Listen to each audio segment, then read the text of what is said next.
Need justification to purchase a box of tissues? You got it. M. In my early 30s, I, now 40F, worked for a university as a project manager. We were state-funded, and therefore every nickel of spending had to be run through our department accountant, who was not terribly well liked. She was very nitpicky, would demand documentation on some expenses but not others, and would be very condescending when she had to send stuff back for correction, aka done to her liking. It had nothing to do with being incorrect. Rumor had it that she only got and stayed in her position because she was related to a board member. That being said, I got used to her shenanigans pretty early and just did my best to get my purchases through her as quickly as possible so that I could continue my projects. About a year into my employment, I was handed a project that had been initiated by our director. It was a 5-year training program that was described to me as the director's baby. My manager got it off the ground and then passed it to me to maintain for the remainder of the program. I threw myself into this program not only because I enjoyed what I did, but also the director was cool as hell. I'm still friends with him on social media and I wanted the program to succeed for him. I had a project coordinator that worked with me for detailed stuff like ordering supplies and working with facilities. My focus was on budget, content, and working with the clients.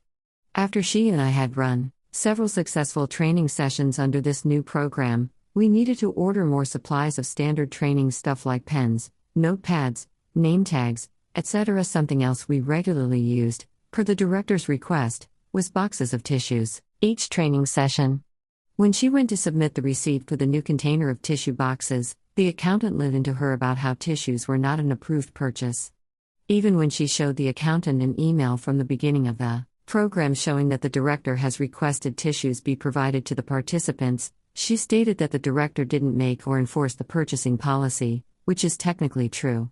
When my coordinator, who was normally a very bold and brassy lady, came into my office looking defeated and told me she was going to have to take the tissues back unless the accountant received sufficient written justification, I got pissed. I could have pushed the issue up the chain, but I didn't want to bother my manager or the director with this nonsense. Instead, I decided to do what I do best, be annoying. One thing I am good at is writing extremely detailed bullshit. I can elaborate on any detail, no matter how small. I'm especially good at it when I'm mad. So I popped myself down in front of my computer and, in one go, wrote a 5.5-page email. We did a print preview to see exactly how long it was, on why we needed boxes of tissues for this program.